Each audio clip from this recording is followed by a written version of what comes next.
2020 has been our year. That's why we're all here in Oxford today, all together in one big room, socialising with our friends, shaking hands, touching our faces as much as we want, living the dream. I mean, obviously that's not the case. Like a patch of sludge which is still worryingly cold and wet despite being in the very core of a garbage fire, 2020 is troubling.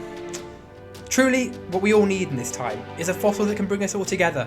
A unifying force, a universal symbol of paleontology. No, not an ammonite. They're pretty. 2020 doesn't deserve pretty.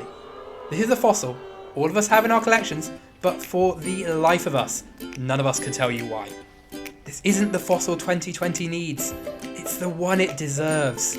This is Gryphea. You have one, don't you? Remember years ago when you wanted to show off your paleo prowess by going to your local Mesozoic shoreline and discovering the next big thing in science, what would undoubtedly be the star of the next Jurassic World film? Remind me, what did you come away with in the end? It was a Gryphea, wasn't it? And not even a good one either, just a fragment. You couldn't even tell it was a Gryphea until you got it under a good light. It somehow managed to disappoint you twice. What a relentlessly terrible fossil this is. And what about those of you who do have a whole one? Is it pretty? Is it heck? You could find the best quality Gryphea known to science and it still gets compared to the toenails of a grotesque mythological demon. But perhaps we shouldn't judge an organism solely by its mineralised corpse. Maybe if we consider the living Gryphea, we'll find its redemption in a fast-paced and exciting lifestyle. We will not.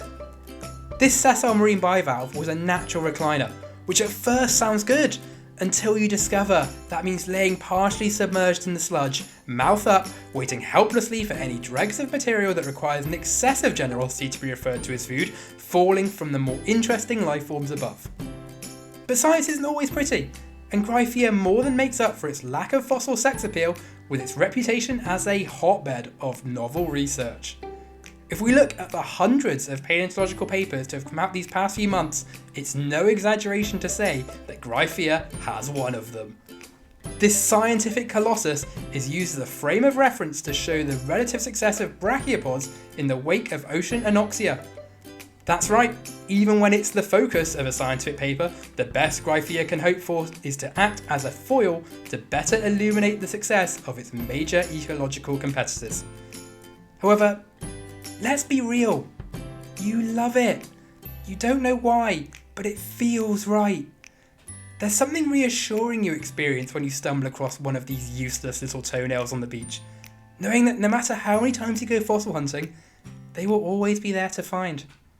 Even now, as so many of us are locked away inside, they're out there, sitting on the beach, loyally waiting for us to return like a dog outside a pizzeria. They know one day this storm will pass, and they dream of being found and nurtured in the warmth and well-regulated relative humidity of your natural history collections. But until then, every day they face the waves, slowly crawling in, rolling them among the rocks, breaking them away, chip by chip. It's okay, the Gryphea thinks. Maybe tomorrow my paleo will come for me. Maybe tomorrow.